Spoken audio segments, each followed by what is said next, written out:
Our first pit stop is the groovy era of the 1970s, a time that saw the rise of the pet rock. This epoch of history was vibrant and alive with change, and yet one of the most intriguing tales it has to offer revolves around a seemingly mundane object, a rock. Picture a time where the world was in a state of flux, and amidst the chaos, a simple stone became an icon of popular culture. This stone wasn't a gem nor a precious metal, but a simple, humble rock nestled quietly in a box with breathing holes. Now imagine this rock being presented not as a common inanimate object, but rather as an endearing pet. A pet with no need for food or water, no need for walks or vet visits, but a pet nonetheless. It was a pet, not bark or meow, but it sat in its box as a symbol of the era's whimsical absurdity. This ordinary rock, sold in a box with carefully crafted breathing holes, was touted as the perfect low-maintenance pet. It was a groundbreaking concept, a pet that required no effort, no special attention, but was there to provide company, albeit silent. As bizarre as it sounds, this rock, this simple pebble, became a beacon of fascination in the homes of many Americans. It was marketed as a pet that was easy to care for, a pet that wouldn't cause allergies, a pet that wouldn't run away or make a mess. And surprisingly, or perhaps not, this concept was embraced wholeheartedly by the public.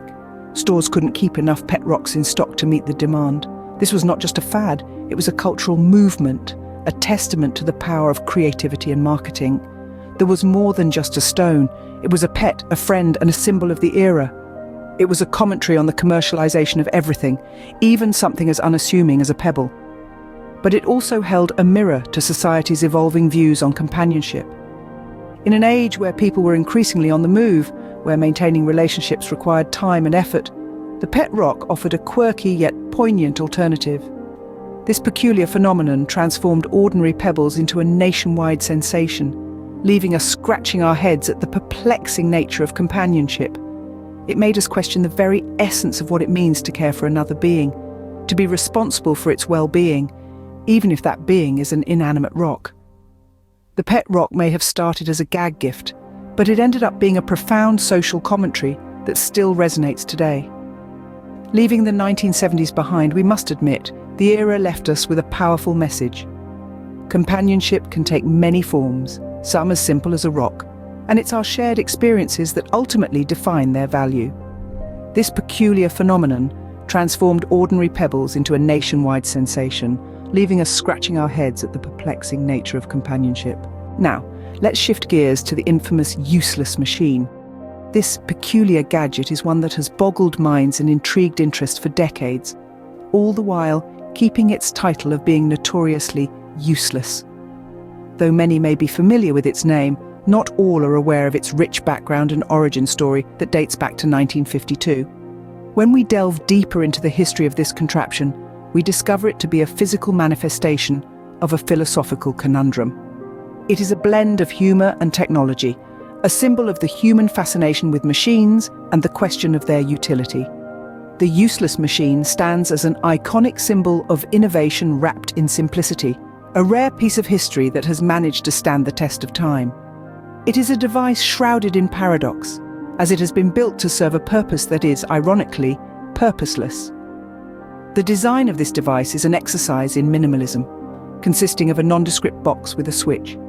But its simplicity is deceptive, for within this austere box lies a complex assembly of gears and cogs that the machine alive, ticking like the heart of a beast in a parable of industrialization. Flick the switch and you are greeted with the sight of a mechanical arm. It pops out like an organ of this mechanical creature, defying the silence of the box. Thus, the machine performs its singular task, turning itself off again.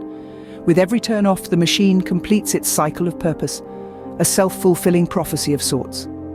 It operates within a closed loop, an echo of the human condition in the face of existentialism. This, in its seemingly playful operation, invites us to ask ourselves, what defines usefulness? Can a machine be called useless if it is achieving the purpose it was designed for? It cleverly juxtaposes the concept of purpose with futility, leading us to ponder the nature of our own pursuits. Are they truly meaningful, or are they just cyclic repetitions like the actions of this machine? But is it truly an engineering marvel, or is it a testament to pointlessness? Each person who interacts with the machine is left with this question, a question that seems simple but is, in fact, layered with philosophical undertones. The machine may seem futile, but it ignites curiosity, makes us question, and allows us to laugh at the absurdity of it all. We invite you to join us on this journey as we explore the story of this machine, its origin, its symbolism, and its impact on the world of engineering and beyond. We will delve into the mind of its creator, explore the climate of the era it was born into, and understand what it represents in today's tech-driven world. We'll let you be the judge as we unravel the curious tale behind this delightfully futile creation. Next on the itinerary is the butter stick, a culinary oddity that took the world by storm in 2007. Picture a stick of butter masquerading as a glue stick. The hilarity that ensued when people tried to use it is something to behold. Did this invention solve a problem we didn't even know existed? Stick around to find out. Ever thought clapping with your hands was too mainstream? Enter the clapping hat. This accessory sports hands that extend from the hat, allowing you to applaud without lifting a finger. We'll delve into the mystery of this peculiar invention, and you'll be hard-pressed to find a situation where this hat comes in handy. Remember the pet rock? It made a comeback in 2006, but this time with a digital twist as the USB pet rock. Dive into the absurdity of a virtual rock that plugs into your computer, doing absolutely nothing. We'll dig into this digital reincarnation of a useless classic. Next, we venture into the realm of chindogu, the Japanese art of creating absurd yet ingenious gadgets. From the umbrella tie to the noodle cooler hat, we'll unpick the philosophy behind chindogu and its commitment to unuseless inventions. Our final stop takes us to the agricultural oddity that is the square watermelon. Born in Japan, this seemingly pointless endeavor involves nurturing watermelons into perfect cubes. We'll dig into the why and how of this peculiar farming practice. So as we wrap up this whirlwind tour of the world's most unbelievably useless projects, one thing is clear: creativity truly knows no bounds, even when it ventures into the realm of the utterly pointless.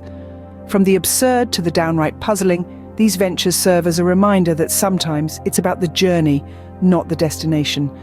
Until next time, keep exploring, keep questioning, and most importantly, keep laughing.